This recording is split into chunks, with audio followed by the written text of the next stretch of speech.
இப்போ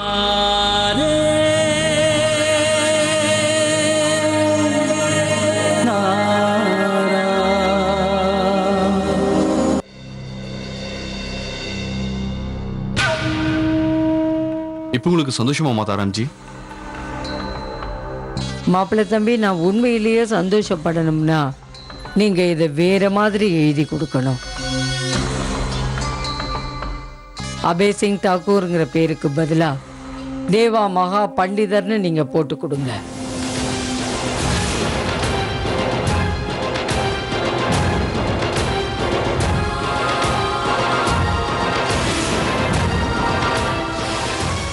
என்ன சொல்றீங்கம்மா நீங்க? அது எப்படி நடக்க முடியும்? ஆமா மாதாராம்ஜி, நான் தான் தேவா மகா பண்டிதர் கிடையாது இல்ல. அப்ப நான் எதுக்காக போடணும்? ஏன்னா நீங்க தேவா இல்லைன்னு எங்களுக்கு மட்டும் தானே தெரியும். ஆனா உலகத்தை பொறுத்த வரைக்கும் நீங்க தேவா இல்ல அபய் டாக்கூர்னு யாருக்குமே தெரியாதே.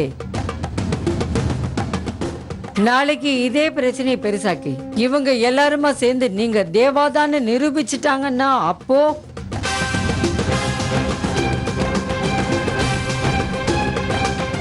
இது என் பொண்ணோட வாழ்க்கையை தீர்மானிக்கிற முடிவு. இந்த விஷயத்துல யார் பேச்சையும் நான் கேட்க மாட்டேன். இத நீங்க நிச்சயமா எனக்கு எழுதி கொடுத்துதான் ஆகணும். சரி மாதாராம்ஜி.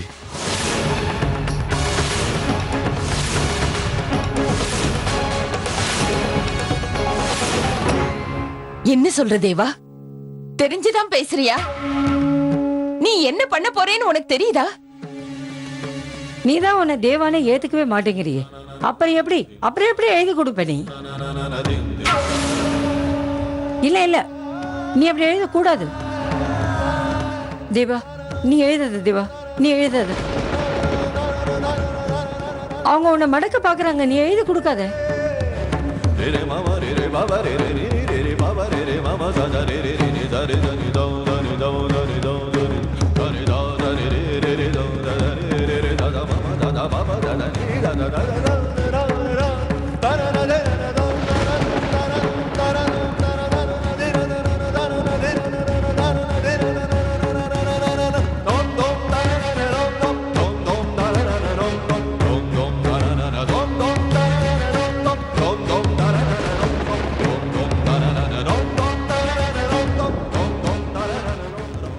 நிறுத்துங்க மாப்பிள்ளை தம்பி.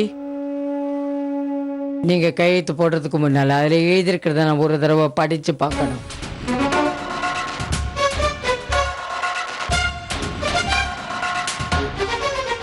தேவா மகா பண்டிதராகிய நான் என் முழு சுய நினைவோடு யார் வற்புறுத்தலும் இல்லாமல் என்னுடைய சுய விருப்பப்படி இதை எழுதி கொடுக்கிறேன். நாளை அக்தி தினத்தன்று நான் நிச்சயமாக கனிகாவை மட்டும் திருமணம் செய்து கொள்வேன்.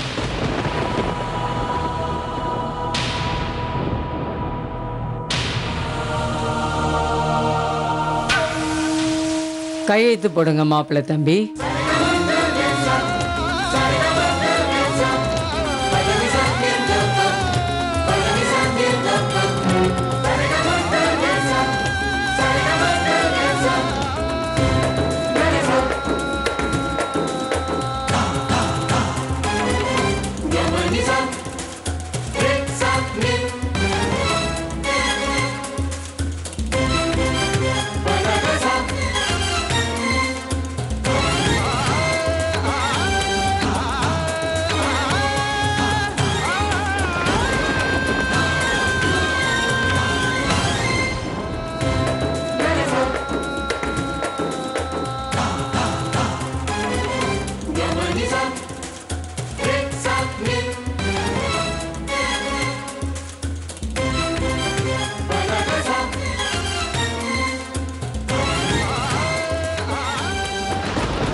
எனக்கு உங்க மேல இருந்த நம்பிக்கை அதிகமாயிடுச்சு மாப்பிள்ளை தம்பி. இப்ப நான் பண்ணது என்னுடைய கடமையை நிறைவேற்றத்துக்காக மட்டும் இல்ல, ஒரு அம்மாங்கிற முறையில என் கவலையும் தீர்ந்துடுச்சு.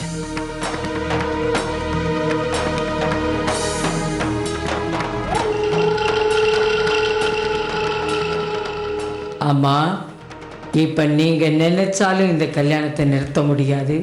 ராதிகா நம்பிக்கையும் பலிக்காது. வெற்றி எப்பவுமே எங்கிட்ட தான் இருக்கும். அதுல எந்த சந்தேகமும் இல்லை. ரஜன்,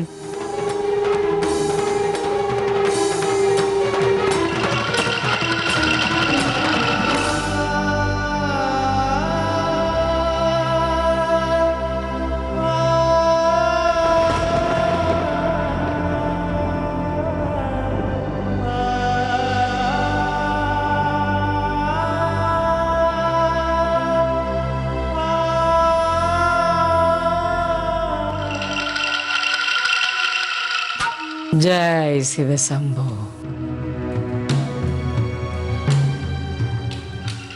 பண்டிதர் குடும்பத்துல இருக்கிறவங்கெல்லாம் தேவாவுக்கு ஒரே ஒரு கல்யாணம் தானே அடிச்சு சொல்றாங்க.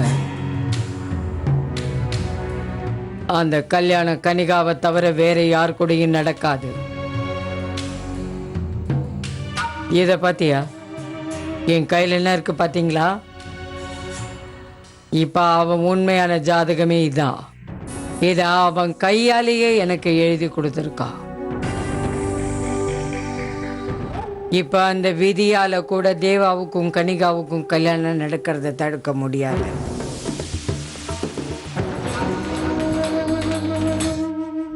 கடவுளே, இங்க என்ன நடக்குது? தேவா கனிகாவை கல்யாணம் பண்ணிக்கிட்டு தான் ஆகணும் போல இருக்கே. முதல்ல அந்த பேப்பர்ல அவன் அவையன்னு கையெழுத்து போட்டு கொடுத்ததும் எந்த பிரச்சனையும் இல்லைன்னு நினைச்சோம். ஆனா இப்ப என்னன்னா தேவாவா கையெழுத்து போட்டு கொடுத்திருக்கானே.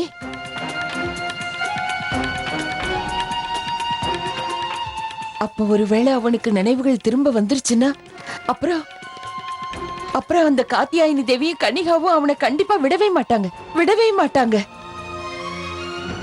ஆமாம்மா, எனக்கும் அதே கவலை தான். அவன் நினைச்சாலும் எதுவும் பண்ண முடியாது. அம்மா, நீங்க ஒன்னும் கவலைப்படாதீங்க. நீங்க தான் நம்ம சொல்லுவீங்க சத்தியத்தோட பாதையில வரும்போது சோதனைகள் அதிகம் வரும்னு. ஆனா முடிவுல வெற்றி சத்தியத்துக்கு மட்டும்தான் கிடைக்கும்னு எனக்கு முழு நம்பிக்கை இருக்கு. நாளைக்கும் கண்டிப்பா சத்தியம்தான் ஜெயிக்கும். எவ்வளவு கஷ்டங்கள் ஏற்பட்டாலும் கண்ணு நம்ம கூட இருக்காரு. அதே மாதிரி நாளைக்கு அவர் நம்ம கூடவே இருப்பாரு.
இந்த ஹிட்லரோட பிரச்சனைக்கு எப்படி முடிவு கட்டுறதுன்னு தெரியலையே.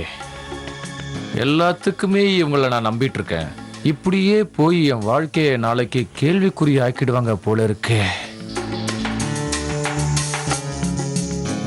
என்னங்க டீ?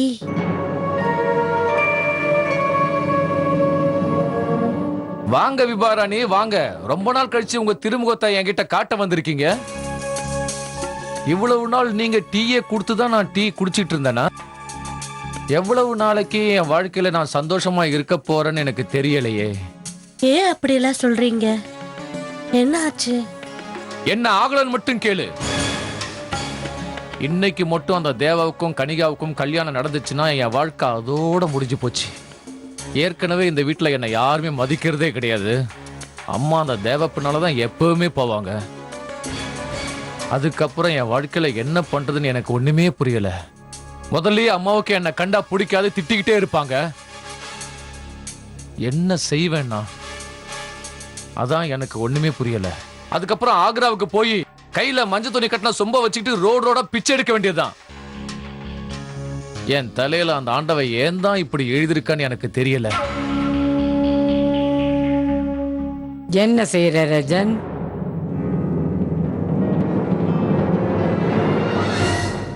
அம்மா, நாளைக்கு தங்கச்சியோட கல்யாணம். அண்ணன் தலைகீழா தொங்கிட்டு இருக்கு. பாப்பா படிதாண்டா பத்தினி வேற கையில டீயோட வந்து கூப்பிட்டுட்டு இருக்கா. போட கீழே போ. கீழே போய் ஏதாவது வேலை இருந்ததுன்னா அதை பாரு. என் வேகமா பண்ண கால் வலிச்சிருமா?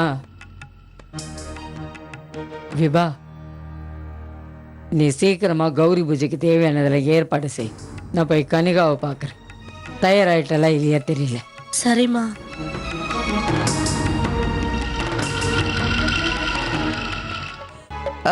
வைஷாலி, நீ பேசிட்டு வர. சரி. என்னம்மா? வைஷாலி, அந்த கங்கை கலசமும் பூஜையோட மற்ற சாமானும் எங்க இருக்கு? அம்மா, நான் வாசுகிட்ட சொல்லியிருக்கேன். அதெல்லாம் அவன் எடுத்துட்டு வருவான். தோ நான் வந்துட்டேன். அம்மா இந்தாங்க கலசம். நான் இதை எடுத்துட்டு போய் உள்ள வச்சுட்டு பூஜைக்கு தேவையான எல்லா சாமானையும் எடுத்துட்டு வந்துடுறேன். ராதே ராதேம்மா. ராதே ராதே அம்மா. ராதே ராதே. ராதே ராதே. ராதே ராதே. ராதே ராதே அம்மா. ராதே ராதே ராதே. ராதே. ராதே ராதே. நாங்க நீங்க வரணும்னு தான் காத்துட்டு இருந்தோம் சாஸ்திரி. நீங்களே ஃபோன் பண்ணி கூப்பிட்டுருக்கீங்க, எங்களால வராம இருக்க முடியுமா? வாங்க. எங்கம்மா தேவா மாப்பிள்ளையும் ராதிகாவையும் ஆளையே காணோம்.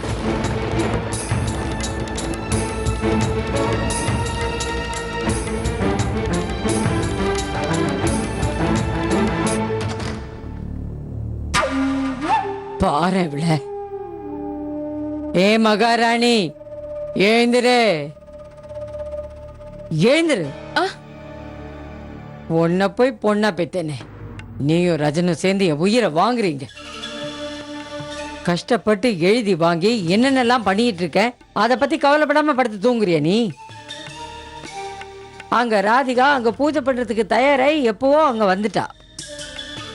தூங்கினது போதும், எழுந்திரு. கௌரி பூஜை பண்றதுக்கு தயாராகி எழுந்திரு. வா. எருமை மாட்டு மாதிரி படுத்து தூங்கிட்டு எழுந்திரு. வா வா. ராதிகா சிஸ்டர், இல்ல நான் கதவுலாம் சாத்த மாட்டேன். என்ன ராதிகா சிஸ்டர்? என்ன விஷயம்? எதுக்கு இப்ப இங்க வந்தீங்க? என்ன விஷயமா? எவ்வளவு பெரிய விஷயம் நான் சொல்லியிருக்கேன், நீங்க என்ன விஷயம் கேக்குறீங்க? ராதிகா சிஸ்டர், எங்க அம்மா பொய்ய உண்மையாக்க முயற்சி பண்ணிட்டு இருக்காங்க. தேவா கிட்ட கையெழுத்து கூட வாங்கிட்டாங்கல்ல, அப்புறமா ஏன் இப்படி நீங்க கேக்குறீங்க? ராதிகா சிஸ்டர், தேவா உங்க கையை விட்டு போயிட போறாரு. இப்ப என்ன பண்றதுன்னு நீங்க அதை பத்தி யோசிச்சீங்களா? சிஸ்டர், உங்களதான். இங்க பாரு ரஞ்சன், எனக்கு யோசிக்கணும்னு எந்த அவசியம் இல்லை. ஏன்னா எனக்கு முழு நம்பிக்கை இருக்கு. அவரோட கல்யாணம் எப்பவுமே என்னோட மட்டும்தான் நடக்கும். அட கடவுளே, தலையெழுத்தை மட்டும் நம்பி இருக்கிற ஒரு பொண்ணை இப்பதான் நான் முதல் தடவையா பாக்குறேன். ராதிகா சிஸ்டர், நீங்க ஏதாவது சீக்கிரமா பண்ணலன்னா எல்லாமே உங்க கையை மீறி போயிடும். ராதிகா சிஸ்டர், இப்ப நான் உங்ககிட்ட ஒரு முக்கியமான விஷயத்த சொல்ல வந்திருக்கேன். அந்த அபய இருக்கான்ல, உண்மையான ஆளு. அதான் அந்த கனிகா சின்ன மருமகளே, உங்க அப்பாவும் அம்மாவும் வந்திருக்காங்க. உங்களை கீழே கூப்பிடுறாங்க.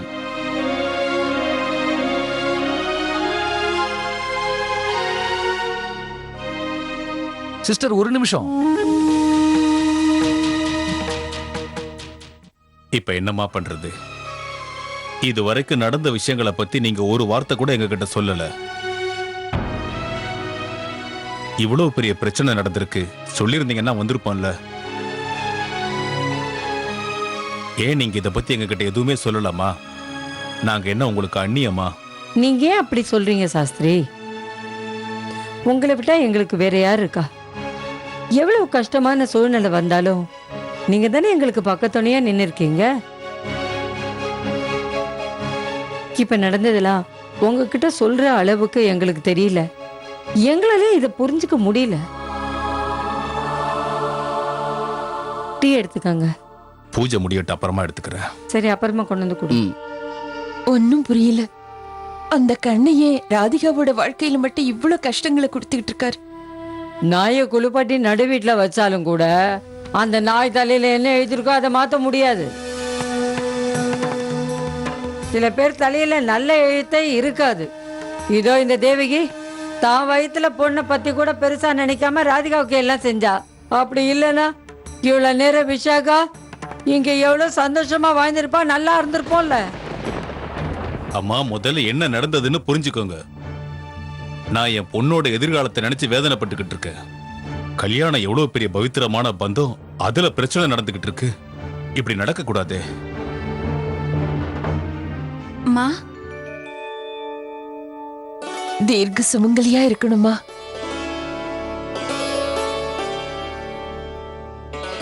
தீர்க்க சுமங்கலியா இருமா.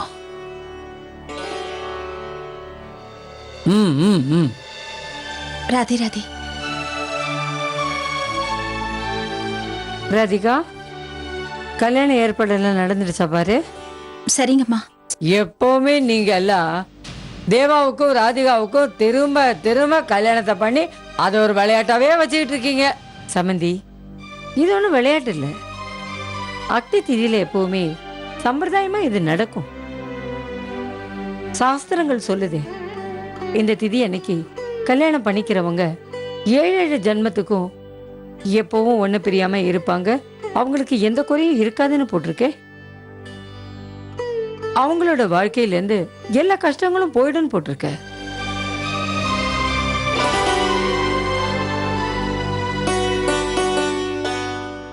சின்ன மருமகளே, கௌரி பூஜைக்கு லேட் ஆயிடுச்சு பாரு. வா ராதிகா, நான் உனக்கு உதவி பண்றேன். வாங்கம்மா. வாங்க சாஸ்திரி, நாம அங்க போய் பார்க்கலாம்.